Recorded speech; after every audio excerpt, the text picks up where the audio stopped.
राम राम दोस्तों और मेरी माताएं बहनें, आशा है कि आपके ऊपर बाबा नीम करोली जी की अपार कृपा होगी।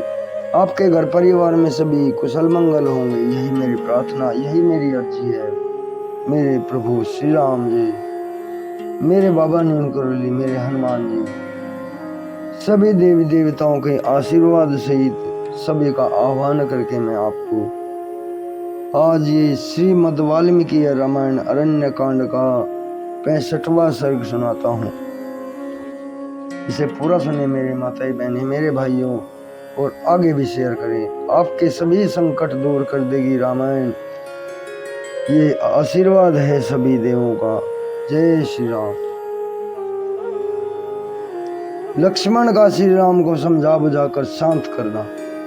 सीता हरण के शोक से पीड़ित हुए श्री राम जब उस समय संतप्त होकर प्रलय कालिक अग्नि के समान समस्त लोकों का संहार करने को उद्यत हो गए और धनुष की डोरी चढ़ाकर बारंबार उसकी ओर देखने लगे तथा लंबी सांस खींचने लगे।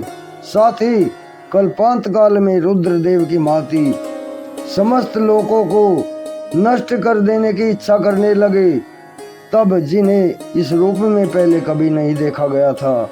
उन अत्यंत कुपित हुए श्री राम की ओर देखकर लक्ष्मण हाथ जोड़कर सूखे मुंह से इस प्रकार बोले, आर्य, आप पहले कोमल स्वभाव से युक्त, जितेंद्रिय और समस्त प्राणियों के हित में तत्पर रहे हैं। अब क्रोध के वशीभूत होकर अपनी प्रकृति, अपने स्वभाव का परित्याग न करें। चंद्रमा में शोभा, सूर्य में प्रभा, वायु में गति और पृथ्वी में क्षमा जैसे नित्य विराजमान रहते हैं, उसी प्रकार आप में सर्वोत्तम यश सदा प्रकाशित होता है। आप किसी एक के अपराध के समस्त लोगों का संहार ना करें, किसी एक के अपराध से समस्त लोगों को नष्ट ना करें। मैं यह जानने की चेष्टा करता हूँ कि यह टूटा हुआ धनुष किसका है और ये टूटा हुआ युद्धोपयोगी रथ किसका है, अथवा किसने किस उद्देश्य से जुए तथा अन्य उपकरणों सहित इस रथ को तोड़ा है, इसका भी पता लगाना है। राजकुमार, यह स्थान घोड़ों के खुरों और थके हुए पहियों से खुदा हुआ है, साथ ही खून की बूंदों से सिंचा हुआ है। इससे सिद्ध होता है कि यहाँ पर बड़ा भयंकर युद्ध हुआ था, परंतु यह संग्राम चिन्ह किसी एक रथी का ही है, दो रथी का नहीं, क्योंकि यहाँ पर एक ही रथ के पहियों के चिन्ह है। वक्ताओं में श्रेष्ठ, मैं यहाँ किसी विशाल सेना का पद चिन्ह नहीं देख रहा, अतः किसी एक ही के अपराध के कारण आपको समस्त लोगों का विनाश नहीं करना चाहिए, क्योंकि राजा लोग अपराध के अनुसार ही उचित दंड देने वाले, कोमल स्वभाव वाले और शांत होते हैं। आप तो सदा ही समस्त प्राणियों को शरण देने वाले तथा उनकी परम गति है। रघुनंदन, आपकी स्त्री का विनाश तथा अपहरण कौन अच्छा समझेगा। जैसे यज्ञ में दीक्षित हुए पुरुष का साधु स्वभाव वाले ऋतिज्व कभी अप्रिय नहीं कर सकते, उसी प्रकार सरिताएं, समुद्र, पर्वत, देवता, गंधर्व और दानव, ये कोई भी आपके प्रतिकूल आचरण नहीं कर सकते।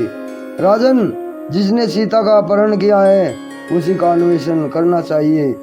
आप मेरे साथ धनुष लेकर बड़े बड़े ऋषियों की सहायता से उसका पता लगावें।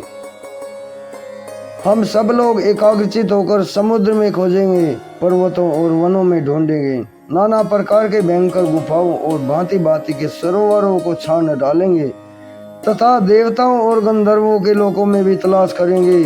जब तक आपकी पत्नी का अपहरण करने वाले का, उस दुरात्मा का पता नहीं चलेगा, तब तक हम अपना प्रयत्न जारी रखेंगे।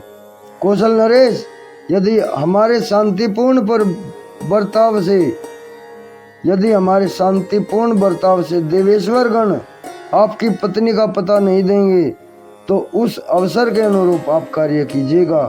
नरेंद्र, यदि अच्छे शील स्वभाव, सामनीति, विनय और न्याय के अनुसार प्रयत्न करने पर भी आपको सीता का पता न मिले, तब आप सुवर्ण में पंख वाले महेंद्र के वज्रतुल्य बाण समूह से समस्त लोगों का संहार कर डालें।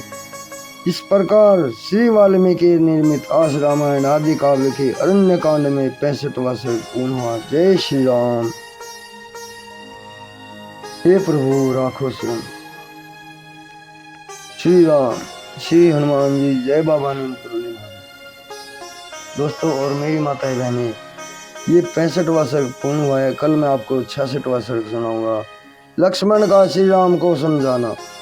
अभी आज्ञा लेता हूँ। प्रभु श्री राम जी, हनुमान जी, बाबा नीम करोली जी आपके सभी संकट दूर करें, यही मेरी प्रार्थना। जय राम।